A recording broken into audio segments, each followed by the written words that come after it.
Welcome to cloud designs. ഞാൻ ജെബിൻ ഷഫീഖ്. ഇന്ന് വരുന്നത് വിസ്കോസ് പഷ്മീന സിൽക്ക് സാരീസിന്റെ കളക്ഷൻസ് ആണ് വരുന്നത് കേട്ടോ. നമുക്കൊരു പാർട്ടി വെയർ ആയിട്ട് ഡ്രേപ്പ് ചെയ്യാവുന്ന നല്ല ബ്യൂട്ടിഫുൾ കളക്ഷൻസ് ആണ് വരുന്നത്. ഫസ്റ്റ് സാരി നമ്മൾ ഇൻട്രോയിൽ ഞാൻ കാണിച്ചതുപോലെ തന്നെ നല്ലൊരു ലാവൻഡർ ആണ് സാരിയുടെ. ആ ഒരു ബേസ് വരുന്നത് ലാവൻഡർ ആട്ടോ. വിസ്കോസ് പഷ്മീനയാണ് സാരിയുടെ ഫാബ്രിക് വരുന്നത്.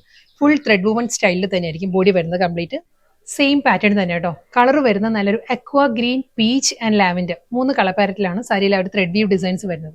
പഷ്മീന, വിസ്കോസ് പഷ്മീന തന്നെ സാരിയുടെ ഫാബ്രിക്. വീണ്ടും നല്ലൊരു സോഫ്റ്റ് കളർ പാലറ്റിലാണ് സാരി വരുന്നത്. വിസ്കോസ് പഷ്മീന തന്നെ സാരിയുടെ ഫാബ്രിക്, സെയിം ഡിസൈൻ തന്നെ. ഇതിന്റെ കളർ പാലറ്റ് പറയുകയാണെങ്കിൽ നല്ലൊരു അക്വാ ഗ്രീൻ ആണ്. അക്വാ ഗ്രീൻ, പീച്ച്, നല്ലൊരു pastel yellow, same design, same pattern തന്നെ കേട്ടോ. കളർ പറയുകയാണെങ്കിൽ നല്ലൊരു പീച്ച് ആണ്. ഡാർക്ക് പീച്ച് ആൻഡ് മോ ടോണിലാണ് സാരി വരുന്നത്. ഒരു ലൈറ്റ് മസ്റ്റേർഡ്, ഒരു ബ്രൗണിഷ് മസ്റ്റേർഡ്, ഡാർക്ക് മോ, പീച്ച്, ആ ഒരു കോമ്പിനേഷനിലായിരിക്കും. അടുത്ത സാരി ബ്ലാക്ക് ആണ്. സാരിയുടെ ബേസ് വരുന്നത് ബ്ലാക്ക് ആണ്. അതിൽ നല്ലൊരു എലിഫന്റ് മോട്ടീവ്സ് ആണ് ത്രെഡ് വ്യൂ ഡിസൈൻസിൽ വരുന്നത്. ഈ ഒരു പാറ്റേൺ ആണ്. ഫ്ലോറൽ ഡിസൈൻസും എലിഫന്റ് മോട്ടീവ്സും ആയിരിക്കും വരുന്നത് ബോഡിയിൽ. പേൾ ക്രീം ആണ് സാരിയുടെ ബേസ് വരുന്നത്. പേൾ ക്രീമിലും അതേ ആ ഒരു ഫ്ലോറൽ ഡിസൈൻസ് തന്നെ. ഇതിന് മുൻപ് കാണിച്ച ബ്ലാക്ക് സാരി ഉണ്ടല്ലോ, അതിന് തന്നെ കളർ ചേഞ്ച് ആട്ടോ. അതേ പാറ്റേണിൽ തന്നെ ആ ഒരു എലിഫന്റ് മോട്ടീവ്സും ഫ്ലോറൽ ജാൽ പാറ്റേണിലുമാണ് സാരീസ് വരുന്നത്.